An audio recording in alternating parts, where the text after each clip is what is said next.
26 yil bo'ldi turmush qurganimizga. 3 ta farzandimiz bor, mana 2 qiz, 1 o'g'limiz. Nabiralarimiz mana 4 ta nabiramiz bor.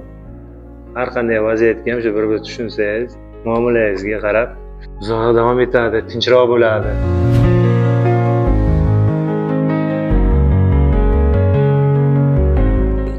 2015 yil ishga kirganman.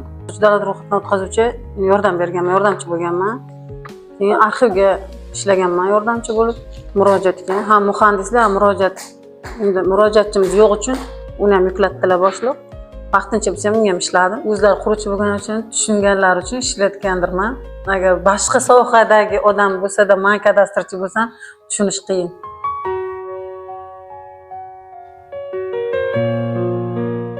Shu yoshimgacha eng katta birinchi oilam.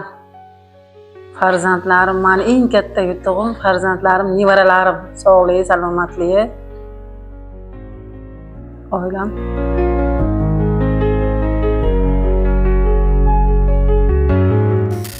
Qizlarim agar ishlayman desa, o'rgatishga tayyorman. Nevaralarim ham ishlayman desa, lekin qo'llab-quvvatlayman kadastrga ishlashni.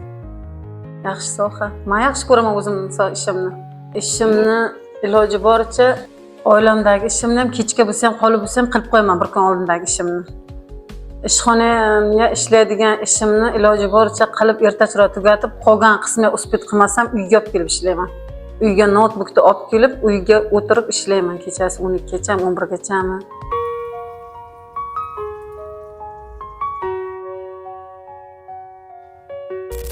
Fuqaroni o'sha anaqa jizzaki bo'lib kelgan taqdirda ham uni ko'proq eshitaman oldin. Keyin o'shanga qarab tartibi bo'yicha tushuntirsam, keyin men to'g'ri tushunardim. To'g'ri qonuniy bo'lsa, qo'limdan kelgancha yordam beraman.